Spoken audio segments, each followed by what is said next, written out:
to Tamil Gospel Tabernacle channel. Any problem நீங்க கர்த்தரை துதிக்க ஆரம்பிச்சிருங்க. Whatever be your problem, start praising God. முதலாவது நீ தேவனுக்கு செய்ய வேண்டிய கனத்தை கொடுத்துக்கிட்டே இரு. First greet the honor due unto God. உனக்கு ஒரு ப்ராப்ளமா உடனே நீ உன் வாயில இருந்து ஸ்தோத்திரம் பண்ண ஆரம்பிச்சிரு. If there is a problem, start thanking God. கொஞ்சம் பலவீனமா இருக்கா ஃபீல் பண்றியா ஸ்தோத்திரம் பண்ணிட்டே இரு. If you feel weak, keep thanking God. பிரச்சனை அதிகரிக்குதா ஸ்தோத்திரம் பண்ணிட்டே இரு. Problems increasing, praise God. அதுதான் ரொம்ப முக்கியமானது. That is very important. உடனே நீ ஸ்தோத்திரம் பண்ண ஆரம்பிச்சிட்டீனாலே அந்த ப்ராப்ளத்தை பிசாசு ரைஸ் பண்ணவே முடியாது. If you begin to praise God, then the devil cannot increase the problem. அத ரைஸ் பண்றதை நிப்பாட்டிடுவான். And he will stop doing it. ஏனடா கிருபை அந்த இடத்துல பெருக ஆரம்பிச்சிரும். Because grace will increase. எந்த பதட்டமான சூழ்நிலையா இருந்தாலும் சரி. In any perplexing situation. உடனே கொஞ்ச நேரம் ஸ்தோத்திரம் பண்ணிட்டே இரு. Soon thank God for some time. உன்னால முடிஞ்சது அதுதான் செய்ய முடியும் அந்த இடத்துல. That is what you can do at that time. அந்த விஷயத்துல நீங்க கொஞ்சம் கூட அசதியா இருந்திர கூடாது. In that matter, never be slack. முடியும்தால் if you can. முழங்கால் போடுறதுக்கு ஏதாவது டைம் கிடைக்குதா இடம் இருக்குதான்னு பாரு. If you get a place and a time to be on knees. ஒரு டாக்டர் வந்து இன்னொரு டாக்டருக்கு ட்ரீட்மென்ட் கொடுத்துட்டு இருந்தார். One doctor treated another doctor. அந்த ட்ரீட்மென்ட் எடுக்கிற டாக்டருடைய மகளும் அது ஒரு டாக்டர் அதுவும் பக்கத்துல நிக்குது. And even the daughter of that doctor is a doctor and he will also be there. Treatment கொடுத்துக்கிட்டு இருக்கும்போதே when the treatment was given. அந்த டாக்டர் பாத்துக்கிட்டு இருக்கும்போதே even as the doctor was saying. இந்த டாக்டர் ட்ரீட்மென்ட் எடுத்துக்கிட்டு இருக்கும்போதே even as this doctor was applying the treatment. அப்படியே collapse ஆயிட்டார். he collapsed. கண்ணெல்லாம் இழுத்துட்டு போயிடுச்சு. Even his eyes were dragging. Pulse totally down. His pulse was utterly down. எப்படி இருக்கும்னு யோசிச்சு பாருங்க. You just think about it. Treatment கொடுத்துக்கிட்டு இருந்தது நம்ம விசுவாசி. And the man who was giving the treatment was our believer. என்ன பண்ணனே அவருக்கு தெரியல. Don't know what to do. ஒரு செகண்ட். In a second. அப்பா டவுன் ஆகுறாரு, கொலாப்ஸ் ஆகுறாரு, பல்ஸ் டவுன் ஆகுதுன உடனே அந்த டாக்டர் கேர்ள் ஒரே ஓட்டம் ஐசியூ இன்னொரு வார்டுக்கு ஓடி போய் எல்லா டாக்டரையும் கூப்பிடுறதுக்கு ஓடி போய்ட்டா. Soon when the pulse was collapsing, the girl, the daughter immediately ran to the other ward and brought all the doctors. இவருக்கு ஒண்ணும் ஓடல. He could not do anything. இன்னும் கொஞ்ச நேரத்துல எல்லா டாக்டர்ஸும் வந்துருவாங்க. Within few minutes every doctor will come. அப்ப நான் கொடுத்த treatment தோத்துருது. Then my treatment is a failure. திருப்பி எப்படி என்ன இங்க வந்து வேலையில வைப்பாங்க? Then how will they keep me in this job? அது ஏதோ ஒரு பக்க விளைவுனா கூட பரவாயில்லை. ஆளே உயிரே போயிடுச்சுனா திருப்பி எப்படி உள்ள ஓடுவாங்க? And if the life itself is gone, how will they let me in? அந்த டாக்டர் ஓடி போயிடுச்சு. That doctor, that girl ran away. இந்த ஆளு சிங்கிங்ல போயிட்டு இருக்காரு. This doctor who was treated is singing. அடுத்த கேபின்ல போய் முழங்கால் இந்த டம்ன விசுவாசி போய் முழங்கால் போட்டார். Suddenly this believer doctor went and put on knees. என் படிப்பெல்லாம் ஒண்ணும் இல்ல சாமி. Lord, I have nothing of my education to do. ஒண்ணுமே இல்ல. I cannot do anything with my knowledge. ஆனா ஒண்ணு. But one thing. இப்போ நீங்க இருக்கீங்கன்னு மட்டும் நிரூபிச்சிருங்க. And you prove that you are here. அந்த ஆளுக்கு எப்படியாவது உயிர் வந்துறணும். And he should be coming back to his life. எனக்கு இதுக்கு மேல ஜெபிக்கிறதுக்கு நேரமும் கிடையாது. I do not have time to pray also. சோத்ரம் பண்ணிட்டு எந்திச்சு வந்துட்டார். He just kept praising God and came up. இங்க வந்தா Here அதுக்குள்ள அது இருக்கிற அவ்வளவு டாக்டர் இழுத்துட்டு ஓடி வந்துருச்சு. all the doctors they were coming in after that girl. எல்லாமே ஒரு சின்ன டைமுக்கு ஒவ்வொரு செகண்டுகளுக்குள்ள தான் இதெல்லாம் நடந்துகிட்டு இருக்கு. It happened within few seconds. இவர் ஜெபிச்சிட்டு இங்க வந்தாரு, அவங்க கத்திக்கிட்டு கூச்சல் போட்டு ஓடி வந்தாங்க. Those doctors were coming in with their voices and this man came in from his cabin. இங்க கொலாப்ஸ் ஆனாலும் எழும்பி உட்கார்றாரு. This man who was collapsing, he rose up and stood. அவர் அப்படியே கண்ணெல்லாம் திறந்து என்னாச்சு அப்படிங்கறாரு. Now he opened his eyes and said, what happened? அந்த ஓடி போய் கூட்டி போன டாக்டருக்கு என்ன பண்ணது போம்போது அப்பா போயிட்டாரு அதுக்குள்ள வந்துட்டாரு திருப்பி. Now the doctor who came back, that girl is now surprised. What happened to her? யார் இத செய்யறது? Who will do it? உன்னுடைய ஒவ்வொரு ஸ்தோத்திரம். It's your praises. அதனால தான் பிலிப்பியர்ல 4ஆம் அதிகாரத்துல பார்க்கும் பொழுது That is why in Philippians 4th chapter நீங்கள் ஒன்றுக்கும் கவலைப்படாமல் be careful for nothing. 4ஆம் அதிகாரம் 6 7 வசனங்கள் 4 6 and 7. நீங்கள் ஒன்றுக்கும் கவலைப்படாமல் எல்லாவற்றையும் குறித்து உங்கள் விண்ணப்பங்களை ஸ்தோத்திரத்தோடே கூடிய ஜெபத்தினாலும் வேண்டுதலினாலும் தேவனுக்கு தெரியப்படுத்துங்கள். அப்பொழுது எல்லா புத்திக்கும் மேலான தேவ சமாதானம் உங்கள் இருதயங்களையும் உங்கள் சிந்தைகளையும் கிறிஸ்து இயேசுவுக்குள்ளாக காத்துக்கொள்ளும். இப்ப நீங்க பைபிள்ல நம்ம இத வாசிக்கிறோம். We read this in the Bible. ஆனா சிலருடைய அனுபவத்தில் நீங்க பாக்கும்போது But you see in certain experiences. பயங்கர நெருக்கமான சூழ்நிலையில அவங்க சொல்லுவாங்க எனக்கு வந்து சமாதானம் அப்படி ஃபுல்லா இருந்துச்சுன்னு சொல்லுவாங்க. In terrible conflicting situation they say my peace is full. எனக்கு எந்த கலக்கமுமே இல்ல. I have no trouble at all. எனக்கு என்னவோ ஒரு பெரிய சமாதானம் என்னை வந்து நிரப்பிடுச்சு. I have a great peace filling me. அதுதான் உன்னுடைய ஸ்தோத்திரத்துல உள்ள effect. That is the effect of your praise. முதலாவது நீ தேவனை ஸ்தோத்திரிக்க பழகு. First try to thank God. எந்த நேரத்திலும் கர்த்தரை துதிச்சுக்கிட்டே இருக்கணும். Always praise God. உன் ஆத்துமா தேவனை மகிமைப்படுத்திக் கொண்டே இருக்கணும். Your soul should glorify God. உன் நாவினால் அவர் புகழப்பட்டு கொண்டே இருக்கணும். And you should praise him through your mouth. உட்காரும் போதும் வெளியே போகும்போதும் நண்பர்கள் மத்தியிலும் உன்னுடைய உதடு தேவனை துதித்துக் கொண்டே இருக்கட்டும். Everywhere you go, even among your friends, let your lips praise God. கர்த்தருக்குள்ள நீங்க அந்த நிலவரத்துக்கு நீங்க வந்துட்டீங்கன்னு சொன்னாலே உங்களுக்குள்ள எல்லா போராட்டங்களுமே ஈஸியா அடிபட்டு போயிடும். Once you come into that state, all your problems will have a blow. துதித்தலினால் தான் பல காரியங்களை அவங்க சாதிச்சதை பைபிள்ல நீங்க பார்க்கலாம். And you can see that in the Bible they have achieved many things through praises. ஸ்தோத்திரம் பண்ணுவது என்பது பழைய ஏற்பாட்டுக்கும் புதிய ஏற்பாட்டுக்கும் பொதுவான ஒரு சத்தியம். Praises is a common truth for the Old Testament and New Testament. நீங்க கொஞ்ச நேரம் ஸ்தோத்திரம் பண்ணி பாருங்க. You try praising God for some time. அந்த இருள் சூழ்ந்த சூழ்நிலை அப்படியே மாறும். The darknessful situation will change. உங்க கிருபை அந்த இடத்துல சூழ ஆரம்பிக்கும். Your grace will engulf you. அதனால தான் சொல்லிருக்கு முதலாவது நான் தேவனை ஸ்தோத்திரிக்கிறேன். That's why it is said first of all I thank God. நீங்க பாருங்க ஒரு ஃபங்க்ஷன் நடந்துச்சுனா ஃபர்ஸ்ட் எந்திச்ச உடனே தேங்க்ஸ் பண்ணுவாங்க. If there is a ceremony, first they get up and thank. அதுதான் ஒழுங்குமுறை. That is the discipline. அதுபோல நீங்களும் தேவனை நோக்கி எப்பொழுதெல்லாம் நீங்க மன்றாட ஆரம்பிக்கிறீங்களோ அப்பொழுது தேவனை துதிச்சு பழகுங்க. Even so, all the time you sit to beseech unto God, try to thank God first. ஜெயித்து ஜனங்கள் வந்த பொழுது பெராக்காவிலே அவர்கள் கூடி ஸ்தோத்திரம் பண்ணினார்கள் என்று வேதம் சொல்லுகிறது. When the people returned after their victory, the word of God says, they came to Beraka to praise ஒரு God. காரியம் முடிஞ்ச உடனே அவங்க எல்லாம் ட்ரீட் வைக்கல. பெராக்கா ஒரு இடத்துல கூடி கர்த்தருக்கு ஸ்தோத்திரம் மட்டும் பண்ணாங்க. Soon after they achieved the victory, they did not have a treat, but they thanked God for that. நீங்க ரகசியமாவது செஞ்சு பாருங்களேன். You try to do it secretly. உங்க வீடு ஒரு ஜெப வீடாய் மாறிடும். And then your house will be a house of prayer. படுக்கை அறை ஒரு ஜெப வீடாய் மாறிடும். Your bedroom will be a house of prayer. சாப்பிட உட்கார்ந்தா ஸ்தோத்திரம் பண்ணு. If you sit to eat, praise God. அதுல என்ன பாய்சன் இருந்தாலும் இயேசுவின் நாமத்துல அது விலகட்டும். Then whatever be the poison, it will depart in the name of Jesus. அப்படி ஒரு பிராக்டீஸ் கொண்டு வா. Bring such a practice. அந்த ஜெபத்திலேயே அந்த தண்ணீர் ஆசீர்வதிக்கப்படும். And while in prayer, that water will be blessed. அப்பத்தின் தண்ணீரை ஆசீர்வதித்து வியாதியை உன்னிலிருந்து நான் என்ன செய்வேன்? விலக்குவேன். I will bless the bread and water and remove sickness from thee. கிளம்பும்போது ஸ்தோத்திரம் பண்ணு. When you start out from house, praise வீட்டுக்கு God. திரும்பி போய்ட்டேன்னா ஸ்தோத்திரம் பண்ணு. When you return, praise God. படுக்க போகும்போது ஸ்தோத்திரம் பண்ணு. Go to bed, praise God. எழும்பும்போது ஸ்தோத்திரம் பண்ணு. Rise up, praise God.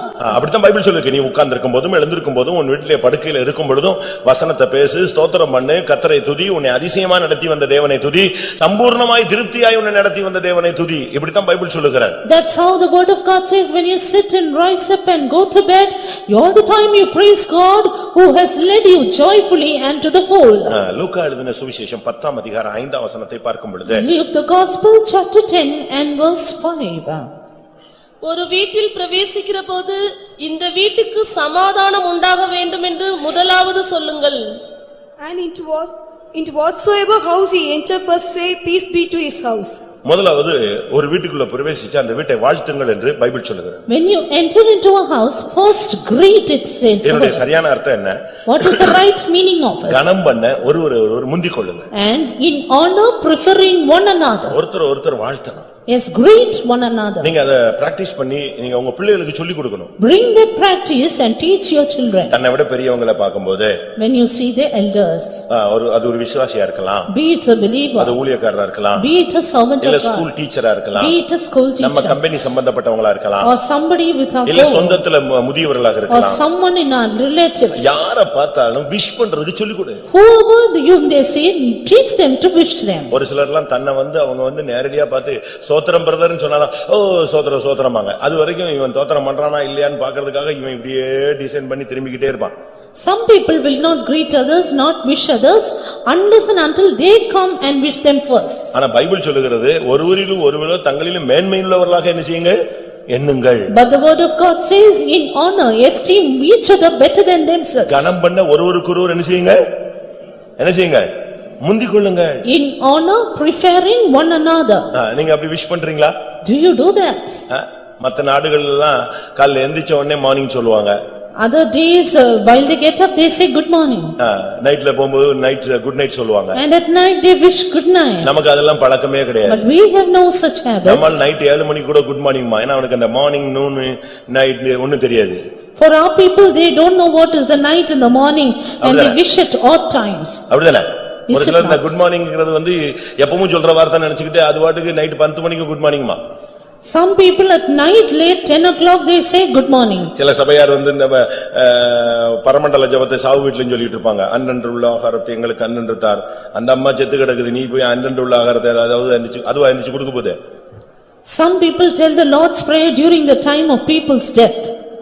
நமக்கு என்ன நேரத்துல என்ன சொல்லணும்னு தெரியும். We don't know what to recite at what occasion. நீங்க வாழ்த்துதல் சொல்லணும். But you need to greet one another. நீங்க பைபிள்ல படிச்சு பாருங்க. You see the Bible. ரூத்தின் புத்தகத்துல in the book of Ruth, Boaz வர்றார். Boaz is coming. அந்த நெற்களத்துக்கு அந்த வார்க்கோதுமை களத்துக்கு வருவான். He is coming to that barley harvest. அவன் வந்த உடனே அந்த ஜனங்களும் அவனும் ஒருத்தர் எந்த அளவு கனம் பண்றாங்கன்னு பாருங்க. When he comes to that threshing floor, see how the people honor one another. அவன் owner. And he is the owner. அவன் ஓனர் வர்றான் உள்ள. He the owner is coming in. உள்ள வந்த உடனே அவன் சொல்றான், when he came in, he said, கர்த்தர் உங்களோடு இருப்பாராக. God be with you. உடனே அவங்க என்ன சொல்றாங்க? Soon what did the people say? கர்த்தர் உம்மை ஆசீர்வதிப்பாராக. The Lord bless thee.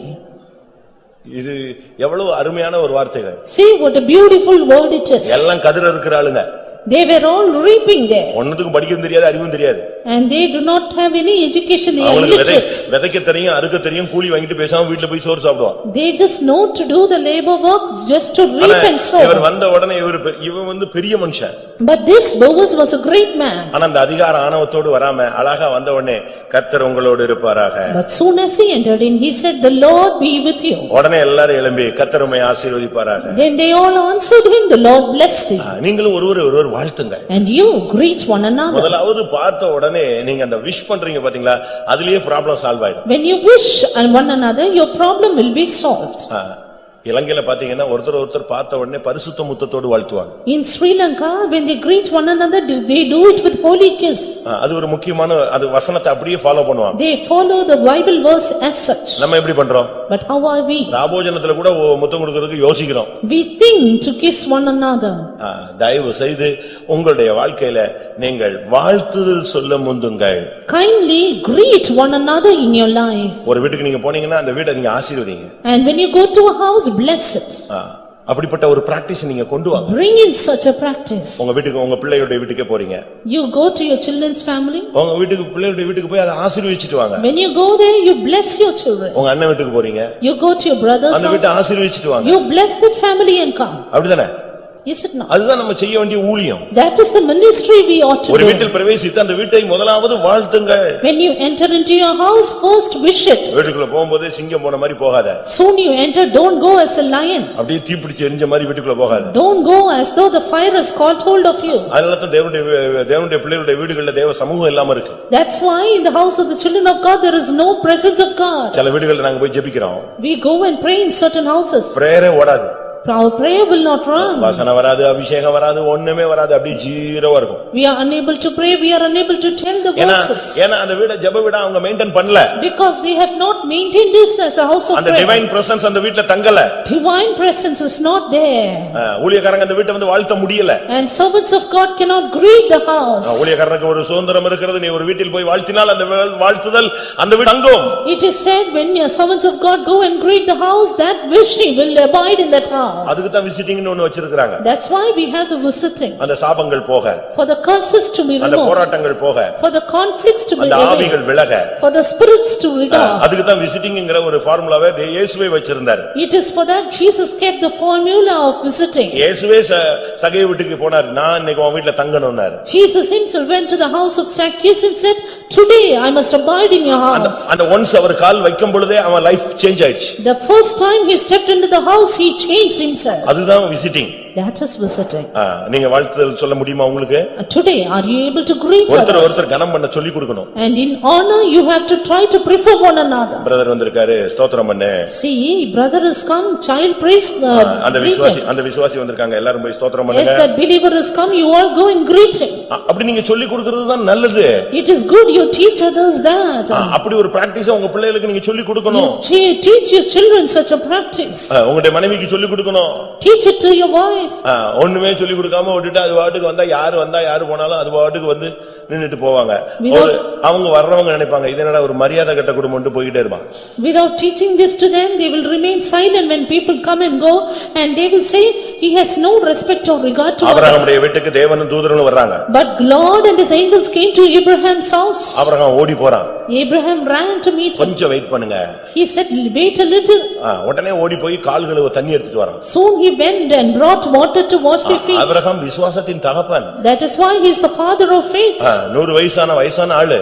He was an old man. ஆனா வழிபோக்கனை பார்த்த உடனே ஓடி போய் கூப்பிட்டு அவங்களுக்கு கால்களுக்கு தண்ணி கொடுக்கறான். But when he saw the strangers, he invited them and gave water to his feet. கொஞ்சம் வெயிட் பண்ணுங்க. He said tarry little. அவன் வீட்ல சேர் கிடையாது. And he had no chair in his house. அப்ப என்ன பண்ணா? What did he do? இந்த மரத்தடியில் கொஞ்சம் சாய்ந்து கொண்டிருங்க. Rest yourselves under the tree. வெளிய இருக்கிற மரத்தை அழகா சேர் மாதிரி வச்சிருந்தான். அதுல போய் கொஞ்சம் சாஞ்சிட்டு வெயிட் பண்ணுங்க, நான் அதுக்குள்ள உங்களுக்கு எல்லாம் ரெடி பண்ணிடுறேன். The tree outside was like a chair for him. He said you rest and I will come soon. உடனே வேலைக்காரன் கையில ஒரு கண்ணுக்குட்டி பிடிச்சு கொடுத்துட்டான். Soon he got a kid. சீக்கிரமா ரெடி பண்ணு. And he said get it ready soon. மனைவிட்ட போனான். He went to Sarah. ஒரு 3 படி மாவு எடுத்து வேகமா ரெடி பண்ணுன்னு சொன்னான். And said get ready 3 measures of fine meal. இப்போ உங்க வீட்ல திடீர்னு போய் இப்படி ஒரு 3 பேர் வந்திருக்காங்க, டக்கால்னு ஒரு 3 படி மாவுன்னா இந்த ஆளுக்கு வேலையே கிடையாது. ஹோட்டல் இருக்குல்ல, போய் வாங்கிட்டு சொல்லு. If 3 people are coming to your house and your husband is asking to get 3 measures ready, you scold him and say, go get it from the hotel. அப்படியே ரெடி பண்ணிட்டாலும் ஒரு 1.5 தோசை 2 தோசை அவன் சாப்பிடுறதுக்கு அவனுக்கு தொண்டைக்குள்ளேயும் போகாது வெளியே வராது. If at all if you make it ready, you will make it with no pleasure.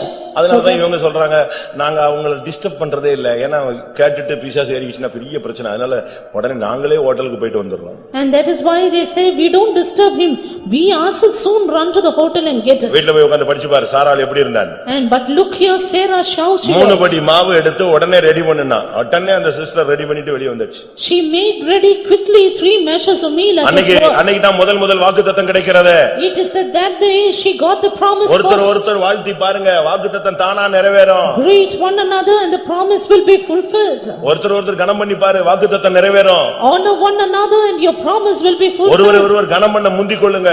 And honor preferring one another. அவர் கவனிக்காம போய்ட்டானா brother price லார்ட்னு சொல்லு. And when he comes you soon wish him praise the Lord. பார்த்த உடனே முகத்தை வெட்டிக்கிட்டு சர்றன்னு இழுத்துறாத சோத்ரம்னு. அந்த ஸ்தோத்திரம் பகையான ஸ்தோத்திரம். If you turn your face and say praise the Lord, that is only with hatred. ராபோஜனத்துல கூட இந்த ஆளு உட்கார்ந்திருக்கான ஸ்தோத்திரம் எங்க உட்கார்ந்திருக்கான், ரைட் 4 லைன் தள்ளி போய் உட்காருமா. Even during the communion service they do it just for duty's sake. நீ எப்படி பரலோகம் போக முடியும்? How can you go to heaven? எப்படி பரலோகத்திலயும் கூட நீ போய் அங்க ஒரு 4 தெரு தள்ளி உட்கார்ந்துக்குவியா? 4 தெரு தள்ளி போய் குடிசை போட்டு உட்கார்ந்துக்குவியா? And when you go to heaven will you get separated from all of them and do it? நீங்க நினைக்கிற மாதிரி பரலோகமும் கிடையாது தெய்வமும் கிடையாது. Heaven and God is not as you think. சின்ன மாசு மருகு இருந்தா கூட reject. Even if there be a little blame, you will be rejected. நீங்க பாருங்க சில கம்பெனிகளுக்கு ஜவுளி கம்பெனிகளுக்கு போய் பாருங்க. You go and see certain companies. இல்ல சில காம்போனன்ட்ஸ் தயாரிக்கிற கம்பெனிகளுக்கு நீங்க போய் பாருங்க. You go and see certain companies where there are. தயாரிச்சு வந்த உடனே அதுக்கு செக்னு ஒரு ஆள் இருக்கான், supervisor. Soon after the manufacture is done, there will be a supervisor to check it. ஒரு நூல் அப்படி ஏறி இறங்கி இருந்துச்சுன்னா அது rejected. If a thread be up or down, then it is rejected. உடனே அது வெளியே வந்துரும், அது செகண்ட் சேல்ஸ்க்கு போய்டும். Soon it will be fallen down for the second sales. அதான் உண்மை. That is truth. அததான் நம்ம ஆளுங்க வாங்கி போட்டுட்டு அழகா டீசென்ட்டா சுத்திட்டு இருப்பான். That is what our people do it and wear it and walk decently. First கிளாஸ்லாம் வெளிய போயிடுச்சு, வெளிநாட்டுல உள்ளவங்க போட்டுட்டு. The first sales are gone to the foreign countries. எதுக்கு இத சொல்றேன்? Why I say this? ஒரு சாதாரண நூல அந்த கம்பெனி ஒரு நூல் அப்படி பாவு ஏறி போனதுக்கு ரிஜெக்ட்னு சொன்னா நம்ம கதை என்ன ஆகுறது மேல? If for an ordinary check of thread it is so precise, what about our life? அதுக்கு தான் இங்க இருந்துகிட்டு நாங்க செக் அடிச்சுக்கிட்டே இருக்கோம். That is why we often check you from here. தப்பு. It's wrong. இது சரியில்லை. It's not right. தாழ்த்து. You humble yourself. அப்பப்ப ஆபரேஷன் தியேட்டர்ல சுத்திரிபுடத்துல கொண்டு வர்றோம். Very often we bring you to the operation theatre, the பிலேயாத்திலே பிசின் தைலம் இல்லையோ? Is there no balm in Gilead? பிலேயாத்திலே ரணவைத்தியன் இல்லையோ? Is there no physician in Gilead? பின்ன ஏன் என் ஜனமாகிய குமாரத்தி சொஸ்தமடையாமல் போனாள்? Then why is the daughter of my people sick? நீங்க யோசிச்சு பாருங்க. Just think over it. அப்படினால நமக்கு இங்க பெண்டிகாஸ்ட்ல பக்காவா சர்ஜன் வச்சிருக்கோம். And that is why we have pakka surgeon in Pentecost. எந்த வியாதினாலும் எந்த பிரச்சனைனாலும் சால்வ் பண்ணிடலாம். Any sickness, any problem can be solved. But நீ அட்மிட் ஆகணும். But you have to be admitted. நீ ஓடிட கூடாது. You should not run away. முதலாவது வாழ்த்துதல் சொல்லுங்க. First greet one another. மத்தேயு 23ஆம் அதிகாரம் 26ஆம் வசனத்தை பார்க்கும் பொழுது Matthew's Gospel 23:26. குருடனான பரிசேயனே, போஜன பான பாத்திரங்களின் வெளிப்புறம் சுத்தமாகும்படி அவைகளின் உட்புறத்தை முதலாவது சுத்தமாக்கு. Thou blind Pharisee, cleanse first that which is within the cup and platter, that the outside of them may be clean also.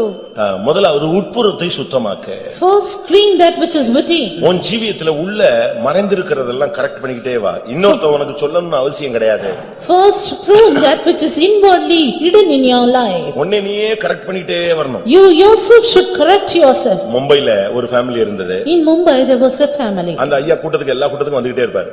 And அந்த ஐயா எல்லா கூட்டத்துக்கும் வருவார். that brother would come for all meetings. அந்த அம்மா நல்ல ஒரு விசுவாசி. That mother was a good believer. ஆனா அந்த அம்மாவை இந்த ஐயா குறை சொல்லிட்டே இருப்பார். But this brother would often accuse that mother. இப்போ ஒரு பிரசங்கத்துக்கு வந்துட்டார்னா If he comes for a message, அதுல எங்கயாவது 2-3 வசனத்தை பிடிச்சு வச்சுக்குவார். he will take 1 or 2 verses for himself. வீடு போய் சேர்ந்த உடனே Soon as he gets to home, அவர் இரண்டாவது பிரசங்கம் ஸ்டார்ட் பண்ணிடுவார். he will start the second sermon. இன்னைக்கு பாஸ்டர் இந்த பாயிண்ட் சொன்னாரு, உங்களுக்கு ஞாபகம் இருக்கா? Today, do you remember pastor told this point? அந்த அம்மாவும் கேட்டு சரி என்ன பண்றது, ஏற்கனவே ஒரு பிரசங்கம் கேட்டாச்சு, நீ இரண்டாவது பிரசங்கம் பண்றான், சரின்னு கேட்டுக்கும். That mother what to do? This is the second sermon, she will hear it all the way. அது ஒரு டைம் அதோட விட்டுறது இல்ல. Not just once. காலையில ரேடியோ போடுறது. In the morning he will put on the radio. அதுல எதையாவது சொல்லிவிட்டானா இந்த அம்மா தூங்கிட்டு இருந்தா கூட இல்ல வேலை செஞ்சிட்டு இருந்துச்சுன்னா ஓடி போய் கூட்டி வந்துருவார்.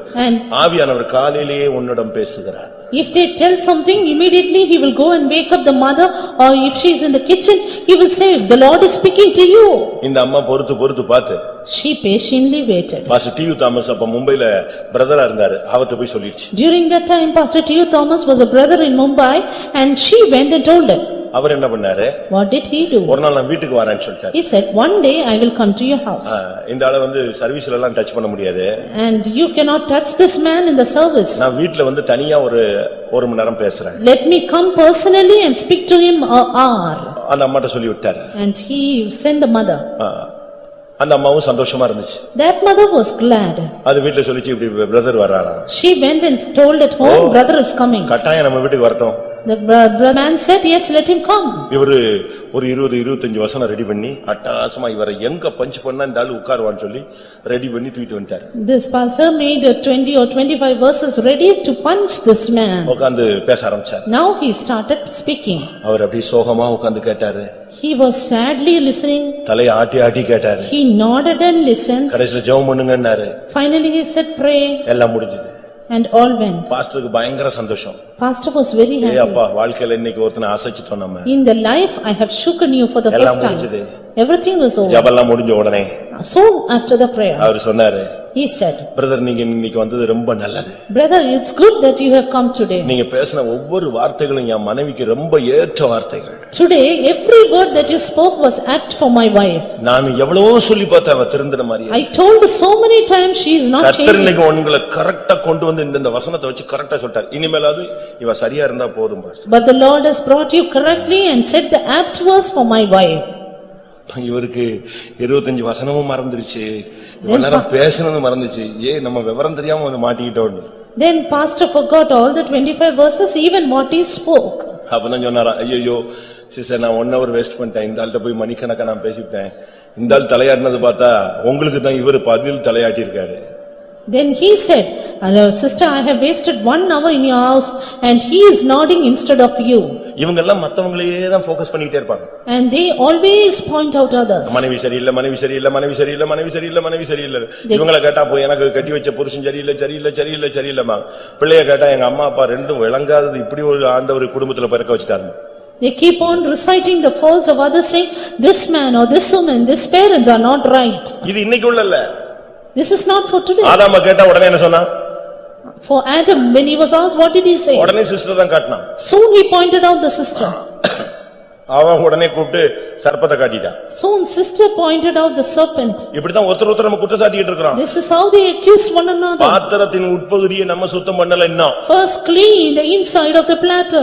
ஆண்டவர் உள்பகுதியை பார்க்கிறார். The Lord is looking within. மனுஷன் முகத்தை பார்க்கிறான், தேவனோ இருதயத்தின் ஆழங்களை ஆராய்ந்து அறிகிறார். Man looks at the outward countenance, but God searcheth the இந்த heart. பிரசங்கத்தை கேட்கும்போது கூட உன் நிலவரம் எப்படி இருக்குன்னு கர்த்தருக்கு தெரியும். Even as you listen the words, God knows your heart. பாத்திரத்தின் உட்புறத்தை நீ கழுவு, இல்லாவிட்டால் நீ குருடனான மதிகடனாகிய வேதபாரகனாகிய பரிசேயக்காரனாய் இருப்பாய். First clean that which is within the platter, all this, you will be a Pharisee or a scribe. நம்ம சரீரத்தை தான் பார்க்கிறோம், ஆவி ஆத்மாவை பார்க்கிறது இல்ல.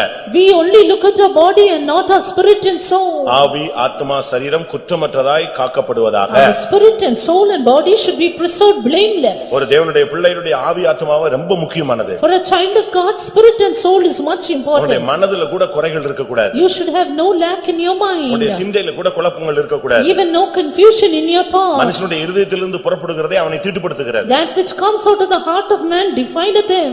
அதனால தான் உள்ள கிளியர் பண்ணுன்னு சொல்றார். That is why clean that which is இத within. இயேசு இன்னொரு விதத்துல பேசும்பொழுது, And Jesus speaking in another way, இருதயத்தில் சுத்தமுள்ளவர்கள் பாக்கியவான்கள். blessed are the pure in heart, அவர்கள் தேவனை தரிசிப்பார்கள். for they shall see God. இருதயம் உள்பகுதியை நீ கரெக்ட் பண்ணு. And you first correct your heart, the inner. கர்த்தர் உன்னை வெளியரங்கமா அழகா மகிமையா கொண்டு வருவார். Then God will bring you outward glorious. உனக்குள்ள இருக்கிற குப்பை எல்லாம் வெளியே கொண்டு வா. First bring out your dung நீ from பாட்டுக்கு inside. ஆவியில நிறைஞ்சிட்டே இருக்கிற. And you just get full in the spirit. ஆதியாகமம் 1:2 வசனத்துல பார்க்கும் பொழுது, Genesis 1:2 we read. வேதம் என்ன சொல்லுகிறது? What does the word of God பூமி say? ஒழுங்கின்மையும் வெறுமையுமா இருந்தது. And the earth was without form and ஆழத்தின் கீழே இருள் இருந்தது. darkness was upon the face ஆனா of the வெளியே deep. பார்த்தா ஆவியானவர் அசைவாடி But கொண்டிருந்தார். the spirit of God moved upon the face of the வெளியே waters. ஆவியானவர் அசைவாடுறாரு, உள்ளுக்குள்ள இருள் இருக்கு. Spirit of God moved outside, but darkness was within. வாசிங்க. பூமியானது ஒழுங்கின்மையும் வெறுமையுமாயிருந்தது, ஆழத்தின் மேல் இருள் இருந்தது, தேவ ஆவியானவர் ஜலத்தின் மேல் அசைவாடி கொண்டிருந்தார். உள்ளுக்குள்ள இருளை வச்சுக்கிட்டு வெளியே பாத்தீங்கன்னா ஆவியானவர் அசைவாடுறாரா? Having darkness within, spirit of God was moving outside. நீ கை தட்டறத பார்த்தா, நீ ஆவில நிரம்பறத பார்த்தா என்னவோ நீ பெரிய செயின்ட் மாதிரி தெரியும். ஆனா உள்ளுக்குள்ள ஒரு பெரிய இருள் கிடக்குது. Today when they see you praying and getting filled in the spirit, you appear to be a saint, but you have darkness within.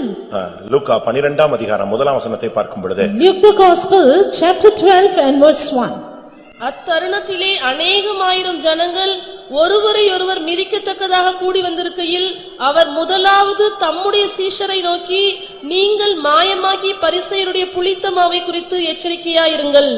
In the meantime, when they were gathered together an innumerable multitude of people, in so much that they trod upon one another, he began to say unto his disciples, first of all, beware ye of leaven of the Pharisees, which is hypocrisy. இங்கே உபதேசத்தை குறித்து எச்சரிக்கையா இருக்கும்படியாக இயேசு சொல்லுகிறார். Here Jesus says, beware of the doctrine. முதலாவது பரிசேயருடைய புளித்த மாவை குறித்து எச்சரிக்கையா இருங்கள். First of all, beware of the leaven of the Pharisees.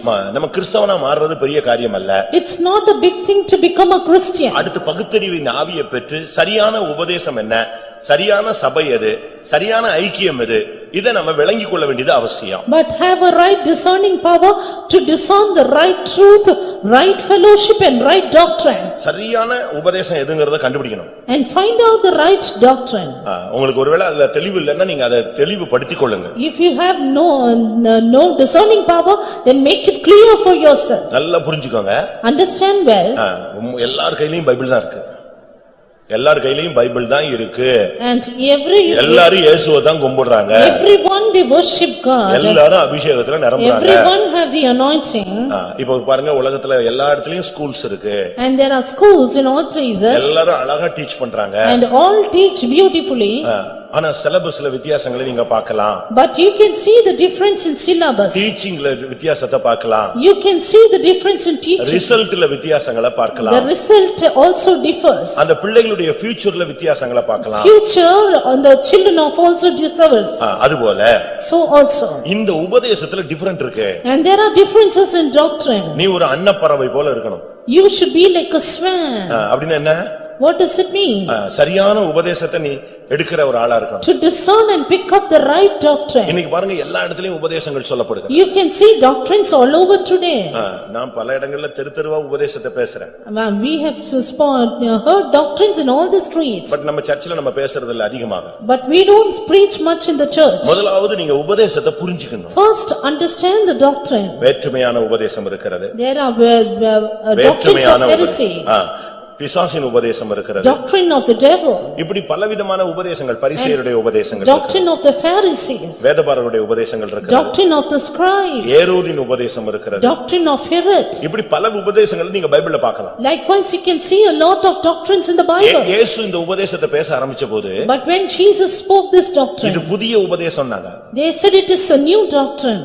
இன்னொரு இடத்துல சொல்லும் பொழுது In another place, இது கடினமான உபதேசம்னாங்க. it is a hard doctrine. யோவான் 6:60ல பார்க்கும் பொழுது இது கடினமான உபதேசம், யார் இத ஃபாலோ பண்ண முடியும்? John the Gospel 6:60, this is a hard doctrine and who can follow it? யோவான் 6:66ல ஒரு கூட்டம் அதை விடாம பின்னாலேயே போயிடுச்சு, பின்வாங்கி போயிடுச்சு. And 6:66 we see one group turned back not following it. உபதேசத்தை நம்ம விளங்கிக் கொள்ளணும். Let us understand doctrine. இந்த உபதேசம் அப்போஸ்தல உபதேசம், கிறிஸ்துவின் உபதேசம், ஆரோக்கியமான உபதேசம் என்று அழைக்கப்படுகிறது. This doctrine is called apostolic doctrine, doctrine of God and doctrine, a sound doctrine. இரண்டாம் அப்போஸ்தலர் 2ஆம் அதிகாரத்துல பார்க்கும் பொழுது இது அப்போஸ்தல உபதேசம். In Acts 2 this is apostolic doctrine. இரண்டாம் யோவான்ல பார்க்கும் பொழுது இது கிறிஸ்துவின் உபதேசம். In 2nd John it is the doctrine of Christ. தீத்து தீமோத்தே இதுல பார்க்கும் பொழுது ஆரோக்கியமான உபதேசம். Titus and Timothy says about sound doctrine. இது ரொம்ப இருக்கு, நான் இப்ப அதுக்குள்ள போக விரும்பல. We don't want to go in deep in that. ஆனா உபதேசத்துல நீங்க கவனமா இருக்கணும். But let us be careful of doctrines. உனக்கு அத நிதானிக்க கூடிய சக்தி தெரியணும். You should have the power of discerning. இன்னைக்கு பாருங்க ஜனங்கள் ஏமாந்துறாங்க. Today people get cheated.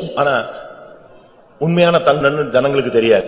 People do not know what is the truth. ஆனா அத கரெக்ட்டா உரசி பார்க்கறவங்க உரசி பார்த்தாங்கன்னா கரெக்ட்டா சொல்லுவாங்க, இது இத்தனை கேரட்னு சொல்லுவாங்க. They don't know the true gold, but the man who knows it can truly find out how much carat it is. அது அந்த உண்மைத்தன்மை அவங்களுக்கு தான் தெரியும். And they know the right about it. சாலமோனுக்கு முன்பாக கொண்டு பல விடுகதலை வச்சாங்க. They placed many parables, riddles before Solomon. திடீர்னு ஒரு நாள் அவனை சோதிச்சாங்க. Suddenly they tested him. இந்த பொக்கே மாதிரி கொண்டு வந்தாங்க, flowers. They got in the flowers, the bouquets. வரிசையா கொண்டு மொத்தமா வச்சாங்க. They kept in rows before him. என்னன்னு கேட்டாங்க. He asked what? இதுல ஒரிஜினல் எதுங்கறத நீங்க கண்டுபிடிக்கணும், தொடாமலே கண்டுபிடிக்கணும். They asked Solomon to prove the original without touching it. எல்லாமே பார்த்தா அப்படி தத்ரூபமா ஒரிஜினல் தான். Every flower appeared to be a genuine one. இவனுக்கு ஒண்ணும் புரியல. He did not understand. நம்ம இன்னைக்கு தோத்துருவோமோன்னு யோசிச்சான். He thought he will fail. ஏன்னா இவர் பெரிய ஞானி இல்ல. Because he was a great wise man. பார்த்த உடனே சொல்லிடுவாரு, கேட்ட உடனே சொல்லிடுவாரு. He will soon say when he sees and hears. அவன் உண்மையாவே ஞானி தான். He is a wise man. அவன் உடனே சொன்னா, He said, வெயிட்னு சொன்னான். let me wait. அந்த ஜன்னலை திறந்து விடு. Open the window, he said. ஜன்னலை திறந்தாச்சு. They opened the window. ஜன்னலை திறந்த உடனே தேனீ கூட்டம் உள்ள வந்துச்சு. Now the honey bees started to swarm. அவன் பார்த்துக்கிட்டே இருந்தான். He was seeing. ஒரிஜினல்ல அந்த தேனீ உட்கார்ந்துருச்சு. The bee started to sit on the original flowers. தேனீ உட்கார்ந்துச்சு, பாத்தியா, அதான் original. And he said, where the honey bee seeing, that is the original. எவ்வளவு ஃபாஸ்ட்ல work பண்றான் பாருங்க. அந்த தேனீ கொண்டு வர்றான் வைக்கிறான். See how fast his wisdom worked. உனக்கு கண்டுபிடிக்க தெரியணும். You should know to discern. நீ இந்த உபதேசத்துல ஒரு அன்னப்பறவை போல இருக்கணும். You should be a swan in the doctrine. ஒரு தேனீ போல இருக்கணும். Be like a honey bee. சரியான பூவுல தான் அந்த தேன் இருக்கும். And the honey bee will sit on the right flowers. வீட்ல வச்சிருக்கிற பிளாஸ்டிக் பூவுல தேனீ உட்காராது. Honey bees will not swarm in the plastic flowers. Don't be cheated. அது ஏமாறாது. It will not be cheated. வீட்ல இருக்கிற பொக்கேல நீ தேனை வச்சு தடவி விட்டா கூட அது வராது. Even if you place the honey in the bouquets of duplicate flowers, it will not sit. அந்த ஜீவனுக்குள்ள அந்த knowledge இருக்கு. That living creature has that knowledge. அந்த குட்டி ஜீவனுக்குள்ள ஒரு அறிவு இருக்கு. That little creature has that knowledge. அதுபோல இந்த உபதேசத்தை குறித்த ஒரு அறிவு உனக்கு தேவை. So also you need a knowledge about the doctrine. முதலாவது தேவனுடைய ராஜ்யத்தை தேடுவாயாக. First seek the kingdom of God. முதலாவது நீ களைகளை பிடுங்குவாயாக. First pluck out the tares. முதலாவது எல்லாவற்றுக்கும் ஸ்தோத்திரம் பண்ணுவாயாக. First thank God. முதலாவது எல்லாருக்கும் நீங்கள் வாழ்த்துதல் சொல்லி பழகுங்க. First habituate to greet everyone. முதலாவது உன்னுடைய உள்புறத்தை நீ சரிப்படுத்துவாயாக. First cleanse the platter within. முதலாவது உபதேசத்தை சரியான விதத்தில் நிதானிப்பாயாக. First discern the doctrine rightly. இது எது உண்மை எது தவறு? Which is right, which is wrong. பைபிள்ல அதுக்கு ஆதாரங்கள் இருக்கிறது. Right in the Bible you see it. அப்போஸ்தலர் அல்லாதவர்கள் தங்களை அப்போஸ்தலர் என்று சொன்னதை நீ கண்டு அறிந்ததை குறித்து நான் சந்தோஷப்படுகிறேன். I am glad because you found out those apostles who called themselves apostles but were not. அடுத்ததாக Nextly 1 தீமோத்தேயு 5ஆம் அதிகாரம் 4ஆம் வசனம். 1 Timothy 5:4. விதவையானவளுக்கு பிள்ளைகளாவது பேரன் பேத்திகளாவது இருந்தால் இவர்கள் முதலாவது தங்கள் சொந்த குடும்பத்தை தேவபக்தியாய் விசாரித்து போதும்.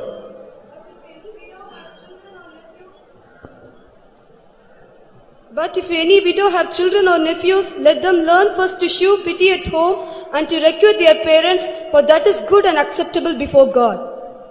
சொந்த குடும்பத்தை தேவபக்தியாய் விசாரிக்கணும். And you have to inquire your own household with godliness. முதலாவது ஒரு விசுவாசி சொந்த குடும்பத்தை அழகா லீட் பண்ணணும். First of all, a believer should know to show piety at home. இந்த விஷயத்தை நீங்க ரொம்ப கரெக்ட்டா நீங்க மெயின்டைன் பண்ணணும். You should maintain this very correctly. நீங்க எவ்வளவு பெரிய விசுவாசியா இருந்தாலும் சரி, சாதனையாளர்களாக இருந்தாலும் சரி, நீங்க கர்த்தருக்காக என்னென்ன செஞ்சாலும் சரி, first உன் குடும்பத்தை அழகா நீ டீல் பண்ணணும், மெயின்டைன் பண்ணணும். How much ever good believers and achievers or you may be, you should first know to maintain your home well. அப்படிதான் பைபிள் சொல்லுகிறது. That's what the word of God says. குடும்பத்தை ஒழுங்கா உனக்கு நடத்த தெரியலன்னா நீ விசுவாசி சொல்லிட்டு சபையை ஏமாத்த கூடாது. If you don't know to lead your home properly, don't cheat the church saying you are a believer. உன்னுடைய ஒரே மனைவியை அழகாக நீ பராமரிக்கணும். And you have to maintain, you have to nourish your wife carefully. உனக்கு 2 பிள்ளையோ 4 பிள்ளையோ 7 பிள்ளையோ கர்த்தர் கொடுத்த பிள்ளைகளை அழகா தெய்வீகத்துல நீ விசாரித்து கொண்டு வரணும். And lead and inquire your God-given children beautifully. தங்கள் சொந்த குடும்பத்தை தேவபக்தியாய் விசாரித்தல். They should learn first to show piety at home. இவர்கள் முதலாவது தங்கள் சொந்த குடும்பத்தை தேவபக்தியாய் விசாரிக்கணும். First to show piety at home. பையன் ஏன் late?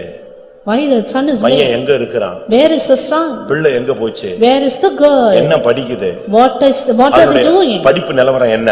And what is the state of studies? அது சுகமா இருக்கா? Are they well? அது ஒழுங்கா படிக்குதா? Are they learning well? அது வீட்ல எதிர்க்குதா? Are they resisting at தெய்வீகத்துக்கு home? மாறா போகுதா? Are they going against இத கூட divinity? உனக்கு பார்க்க முடியலன்னா நீ என்ன தகப்பன் என்ன தாய்? If you cannot check this out, what father and mother you are? எனக்கு டைம் இல்ல, அதெல்லாம் அவதான் பார்க்க வேண்டும். I have no time, only she should look at it. அப்படின்னு சொல்லிட்டு தலையில தூக்கி போட்டு போயிடுறீங்க. நாளைக்கு கேவலப்படும் போது உனக்கு தான் முதல் போர்டு தூக்கி மாட்டுவான். Saying that you are washing your hands and going away, but when shame comes, you will be putting on the board. நல்லா புரிஞ்சுக்கங்க. Understand well. கரெக்ட்டா நீங்க வளர்க்கணும். You have to grow up them well. தமிழ்ல சொல்லுவான் முருங்க மரத்தை முறிச்சு வளர்க்கணும்னு. முருங்க மரத்தை முறிச்சு தான் வளர்க்கணும். ஒடிச்சு ஒடிச்சு வளர்த்தா தான் ஒழுங்கா வளரும். In Tamil they used to say the drumstick tree you have to grow them by breaking it. கரெக்ட்டா எப்படி பிள்ளைய வளர்க்கணும்னு தெரியணும். You should know how to grow your children. பாசம் வேறு, கண்டிப்பு வேறு. Affection is different from correction. ரெண்டுமே தேவை. You need both of them. அந்த பாசம் கண்டிக்க முடியாத ஒரு பாசமா போயிடுச்சுன்னு சொன்னா நீ உன் பிள்ளைய கேடுகட்டத்தனமா வளர்த்துட்டேன்னு அர்த்தம். If you grow up your child with affection and not correction, then they go beyond limit. உன் பிள்ளை சுகமில்லன்னு நீ தான் தோள்ல தூக்கி போடணும். If your child is not well, you have to put them on your shoulder. ஆனா அதே நேரத்துல அது தவறு செஞ்சதுன்னா நீ தண்டிக்கணும். At the same time, if they are wrong, you should rebuke them. பிள்ளையானவனை நடக்க வேண்டிய வழியில் நடத்து, முதிர் வயதிலும் அதை விடாதிருப்பான். இதெல்லாம் சும்மா எழுதி வச்சிருக்கா? Train up a child in the way he should go, and when he is old, he will not depart from it. Bible பயங்கர கடினமானது. The Bible verse is hard. ஒரு துஷ்டனான ஒரு பிள்ளை இருந்தா நீ சபையில கொண்டு வந்து விட்டுரு, சபையில அவ்வளவரும் கல்லெறிஞ்சு அவனை கொல்ல கடவன், அவனை அடக்கம் பண்ண கடவன் பைபிள்ல இருக்கு. இதெல்லாம் எவனாவது செய்ய முடியுமா? If there is an evil child, bring him to the church and let them stone him to death, says the Bible. நம்ம பிள்ளைகளை எப்படி வளர்க்கிறோம்? How do we grow up our children? மனைவி பிள்ளையை அடிச்சா என் பிள்ளையை நீ எப்படி அடித்தாய்மா? If the wife beats the child, then the husband says, அவளுக்கு என்ன கான்ட்ராக்ட்ல இருக்கா? எப்படி அது? என் பிள்ளை எப்படி நீ அடிச்ச? How can you beat my child? இது சின்ன சின்ன வீடுகள் இல்ல, பெரிய வளர்ந்த பையங்க கூட அவங்க அப்பா வந்த உடனே என்னைய மம்மி வந்து அடிச்சிட்டா, எப்படி என் பிள்ளைய நீ அடிச்சன்னு எந்த ஆள் வந்த உடனே ஒரு விசுவாசி பைபிள் தூக்குறவன் படக்குன்னு போய் அடிச்சிடறான், என் பிள்ளைய நீ பகலை அடிச்சிட்டியாமே. Not just in huts, even in big houses you see the child complaining to the father saying, "Mother bet me." கொஞ்ச நாள் பாரு, இன்னும் கொஞ்ச நாள்ல உன்னைய ரிவர்ஸ் பண்ணுவான். Within few days he will reverse your life. அதனால ரொம்ப கவனமா இருக்கணும். Therefore be very careful. அன்பு பாராட்டும்போது ரெண்டு பேரும் சேர்ந்து பாருங்க. You should show love both together. கண்டிக்கும்போது ரெண்டு பேரும் கண்ணை மூடிக்கோங்க. You should correct them both of you, showing your eyes. நீங்க கரெக்ட்டா கொண்டு வாங்க. நான் வந்து உங்க பிள்ளை எல்லாம் அடிக்கணும்னு சொல்லி தரல. உன் பிள்ளை பிற்காலத்துல உனக்கு பிரயோஜனமா இருக்கணும். Your child should be useful to you in the future. அவன் உனக்கு பிரயோஜனம் இல்லன்னா தேவனுக்கும் பிரயோஜனம் இல்லாதவனா தான் போவான். And if he is going to be useless for you, then even for God. ஒனேசிமுன்னு ஒரு பையன் இருந்தான்னு பைபிள் சொல்லுகிறது. The Bible says about a boy called Onesimus. பிலமோன்ல இருக்கு. In Philemon. பயங்கர சேட்டை பிடிச்சவன். He was very naughty. காசு வாங்கிட்டு ஓடிடுவான். He would go suddenly. ஏதாவது ஒரு திருட்டு கணக்கு பண்ணிடுவான். He will do some stealthy work. சேட்டை பண்ணிக்கிட்டே இருப்பான். All the time naughty he was. ஒரு certain time வரும்பொழுது அவன் பிரயோஜனம் இல்லாதவன்னு சீல் குத்தி தள்ளிட்டாங்க. At a certain time he was sealed, he was useless. ஆனா பவுல் அவனை எடுத்து But Paul taking அவனை him, மெயின்டெய்ன் பண்ணான். he is now mending கொஞ்சம் him. கொஞ்சமா அவன் ரெடி ஆனான். Little by little making him prepare. திருப்பி அவன் லெட்டர் கொடுத்து அனுப்புறான். And then he sent the letter again. ஏதோ தப்பு எல்லாம் பண்ணிட்டானா என் கணக்குல வச்சுக்க. If he has done something wrong, keep it in my account. ஆனா இப்போ எனக்கும் பிரயோஜனம் உள்ளவன் உங்களுக்கும் பிரயோஜனம் உள்ளவன். But now he is profitable to me as well to you. அப்படிதான் நம்ம பிள்ளைகள் மாறணும்னு சொல்றேன். That is how our children should change. நீங்க உங்க பிள்ளைகளை அழகா கொண்டு வாங்க. Lead your children beautifully. உன் பிள்ளைய நீ உன் குடும்பத்தை நடத்த மாட்டேன் அப்படி இப்படின்னு சொல்லிட்டு நீ பைபிள் தூக்கிட்டு ஊழியம் எங்கேயும் ஏரியா பிரேயர் எப்படின்னு எவனும் யாரும் போயிடக்கூடாது. And you should, none of you should go to the area prayer and tell that your children says you are there, will not lead your family. Sunday school ஊழியன்னு வந்துராத. Don't come for the Sunday school ministry also. உன் பிள்ளைய கரெக்ட்டா நீ கொண்டு வந்து நிக்கணும். ஏன்னா क्वेश्चन பண்ணுவான், இவர் பிள்ளை என்ன ஆச்சுன்னு கேட்பான். And first lead your children correctly, others will question you then. Bible ரொம்ப தெளிவா இருக்கு. The Bible very clearly says.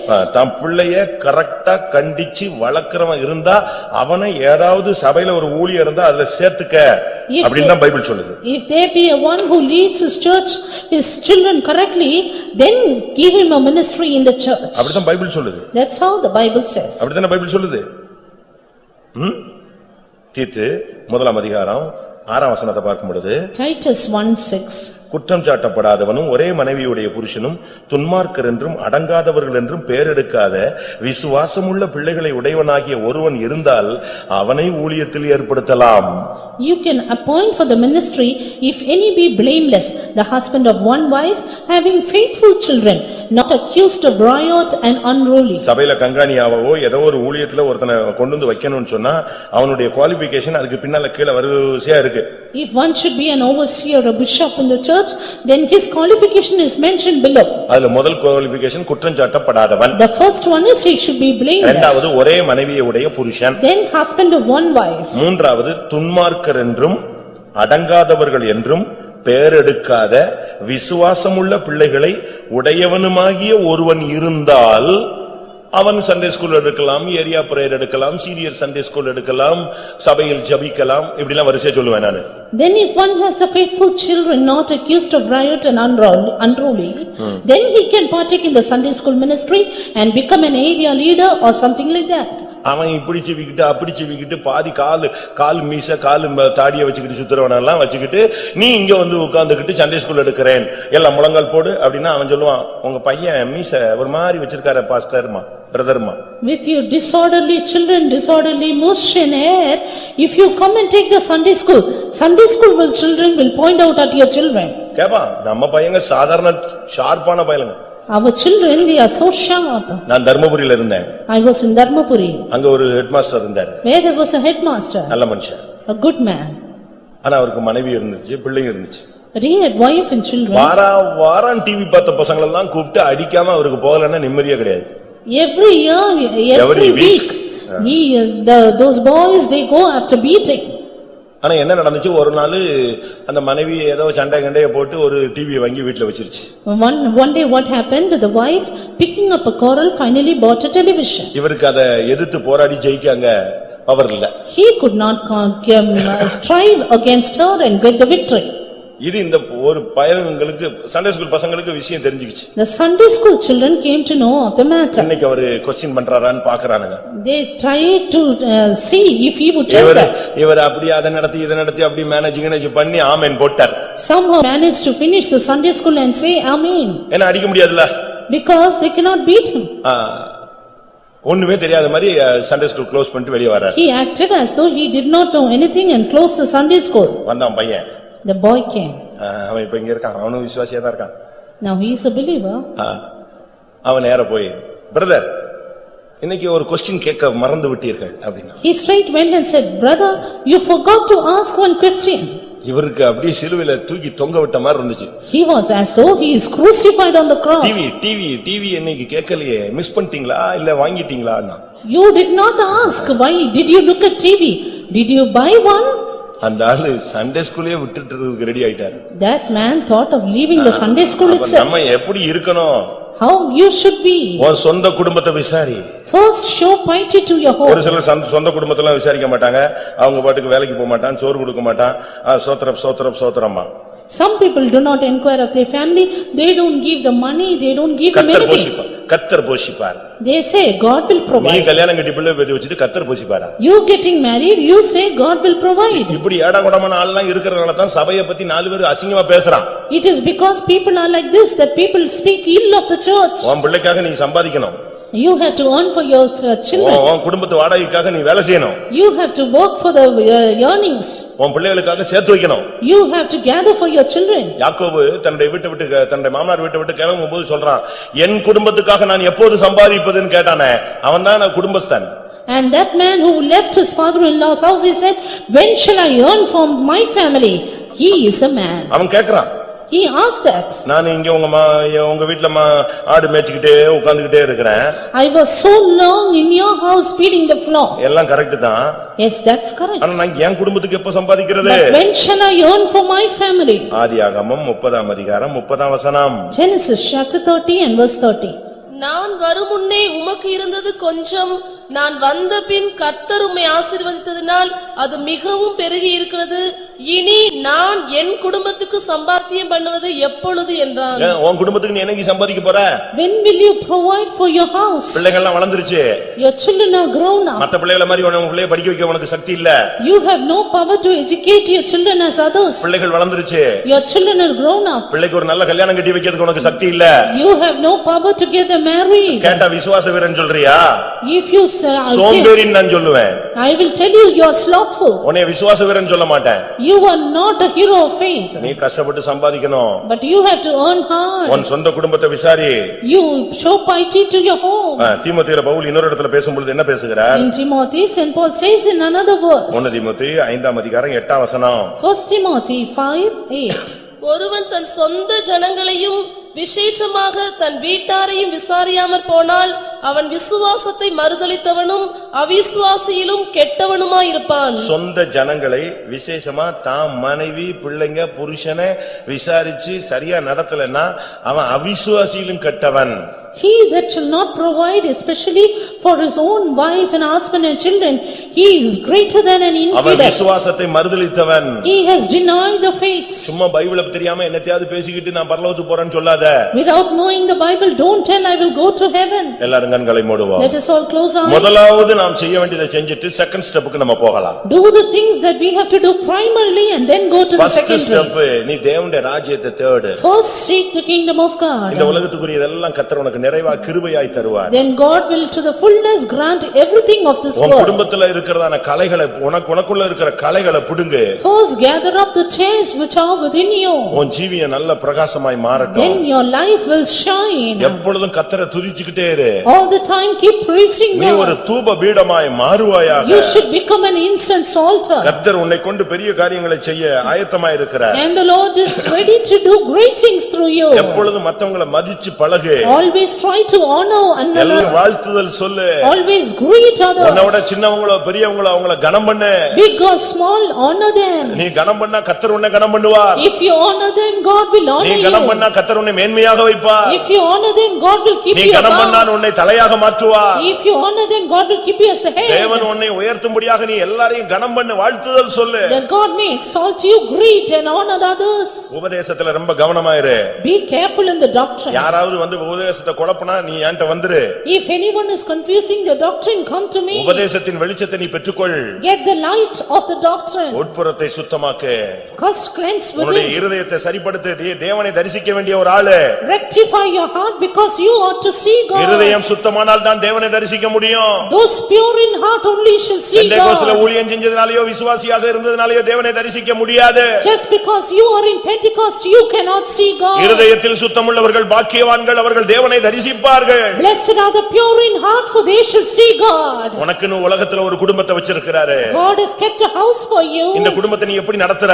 How are you leading your house? இந்த குடும்பத்துக்காக ஜெபிக்கிறியா? Are you praying for இந்த them? குடும்பத்துக்காக ஸ்தோத்திரம் பண்றியா? Are you praising for இந்த them? குடும்பத்துக்காக நீ முன்மாதிரியா இருக்கியா? Are you an example to இந்த them? குடும்பத்துக்காக நீ உபவாசம் எடுக்கிறியா? Are you fasting for இந்த them? குடும்பத்துக்காக நீ பிரயாசப்படுறியா? Are you striving for உன் them? பிள்ளைகளுடைய பின்மாற்றத்துக்காக அழுகிறாயா? Are you weeping for the backsliding உனக்காக of உன் your children? பிள்ளைகளுக்காக அழு என்று இயேசு சொன்னாரே, அது ஒரு நாளாவது செய்திருப்பாயா?